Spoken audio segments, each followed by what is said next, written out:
There's a lot of aftermarket gull wing options for the 80 series Land Cruiser and lots of sport utilities in general, but I ended up going with a do-it-yourself kit from a guy named Jeff Pierce on Facebook Marketplace. This whole cutout here was around $500, and it didn't include any of the material that you need or the little brackets and accessories, hardware, etc. that you need to install it, but there is a complete list which I'll post down in the description if you want to do this to your 80 series Land Cruiser. Now, what's the reasoning behind doing something like this? Well, to be honest, the functionality of it, you could question for the price, is really not worth it, but I think it looks really cool, and I'm guilty of doing things just for looks, but I think there is a great deal of functionality that comes with having gull wings, and I really do like the way they look and the seal that they provide so that water won't get into the cab. Now, I'm just going to show you a quick operation of how this works. There's two separate little latches here, and it's very simple. You just push these buttons in the middle, and then there's the gas struts that extend it out. There's a little bit of floppiness. It does wobble a little bit inside the frame, but they are sturdy, and I don't worry about this coming out on the highway or even from pulling on it. Now, as you can see here on the inside, we do have the Victory 4x4 Molle panel. There's tons of little bolt holes and square cutouts so that you can stack accessories on them. And in the future, it'll provide a very functional means of mounting things, whether it's just paper towels or things that just make your camping experience a little bit more glamorous, glamping.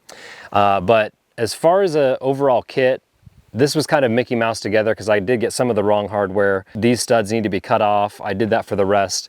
But what you're essentially going to need are these bulb gaskets. You're going to need these latches. You're going to need a 60-pound strut. This is 15 inches with the brackets. And then all you do is just fold it back down, tighten that latch, and then that latch, and it's good to go. You'll also need these 3 brackets here, and you'll need to use a spacer on the inside so that the angle is appropriate so that it latches in correctly. And I think I've got a pretty good seal, I've got a pretty good fitting, and again, this whole kit was laser cut, plasma cut, whatever you want to call it, out. And then there's some gasket material that I just used from Amazon. Again, these are all in the link in the description. And you end up reusing the original OEM gasket that fits this aluminum piece into the window frame area. So let's take a look at the other side where I've chosen to mount just a couple things, really just for the thumbnail, and we'll go from there. So on my particular setup, I'm going to be using this side under the awning. I have my 270-degree batwing awning, my rooftop tent, and I want this Molle panel and gull wing to be under the cover, so I'm thinking about what I'm going to be using on this Molle panel. Now, for right now, I've got just little Molle panel bags. I've got a first aid kit so that it's ready to go. I'll probably put a sticker on the upside so that if anybody needs to access it when I'm not there, they know that they can just get in here and get a tourniquet or other things to prevent, you know, potentially deadly injuries. So this is going to be used for fire, maybe some little Douglas fir shavings, matches, lighter, etc. And then coffee stuff, maybe a little handheld grinder, and you can do whatever you want. The plan is to move these to the other side and then incorporate some sort of inverter setup so I can use all my charging on this side. Because it's 2024 and going forward, the need for charging and electronics is going to continue to go up. So I figured that having my electronic accessories, being able to charge or just access any type of electronics in general on this side would be a lot better, being that it is undercover and it'll provide me some, you know, peace of mind when I have my awning out and it's raining. So these eventually will get moved over, but this side is just a mirror image. Now what comes in this kit is going to be this initial piece of aluminum. These again are CNC plasma cut aluminum pieces provided by Jeff Pierce.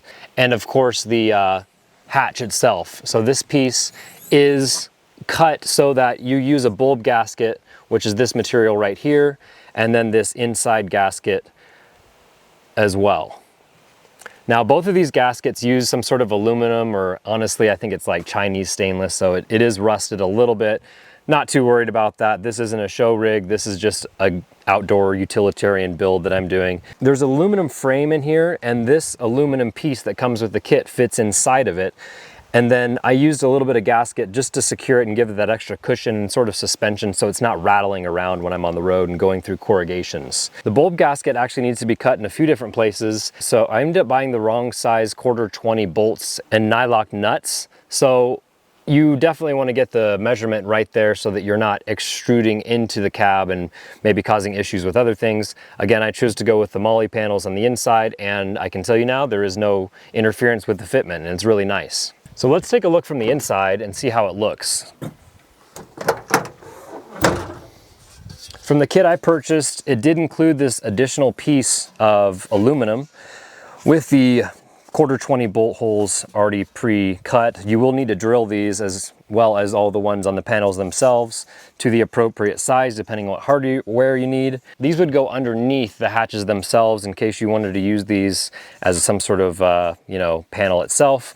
I ended up going with the Victory 4x4 panels just because I like the way they look. They're already cut out and done. They've got the nice little Victory 4x4 emblem. I was really impressed with the quality from Victory 4x4 and Jeff Pierce with his do-it-yourself custom kit. So this is how the kit looks from the inside, and you can see again we have our Victory 4x4 panel here.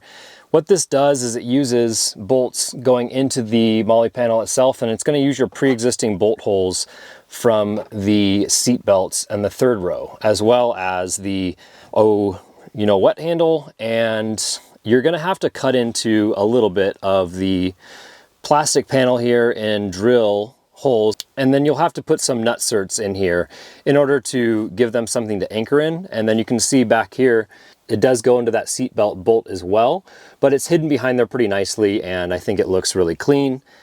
Again, this is the side that we have our bags mounted on, but for the other side we have nothing currently. These bags will get moved to that side, and then this is where we will route all of our wiring for our inverter and then go into our dual battery system once we install it, which will probably make some sort of apparatus in here where the spare tool bag and all the little jack components are. So we'll do that eventually, but for now, I think this is really clean.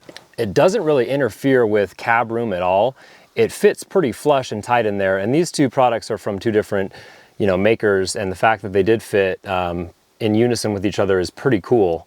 So how to install them? Let's go with the Molle panels first. Again, you're going to need to use the hardware that comes with the Victory 4x4 kit.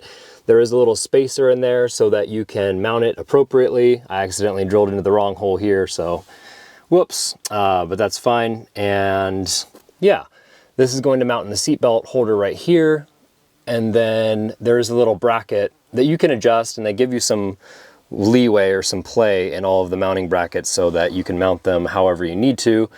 I think because of the Gull wings, I did have to maneuver them a little bit, but everything does fit really well, and it is sturdy. I mean, I can pull on it pretty hard. I'm not going to because I don't want to break anything, but I mean, the point is that it is fastened securely, and yeah, you can mount some pretty heavy duty stuff on there. I didn't really want to do an install on this because it's pretty straightforward. You should be able to figure this out with some hand tools, a drill, and some other small Dremel tools. So if you have any questions regarding the installation or the accessories needed in order to install these on your 80 series Land Cruiser, comment down below. And like I said, I'll have a link to everything down below so you can contact Jeff Pierce and Victory 4x4 regarding your Molle panels. I do have some very exciting news on the come and swap. We just bought a rebuild kit, and we have the engine overboard, crankshaft machine, and we're going to start assembling the engine here in the near future. So thank you all for watching, and we'll see you in the next one.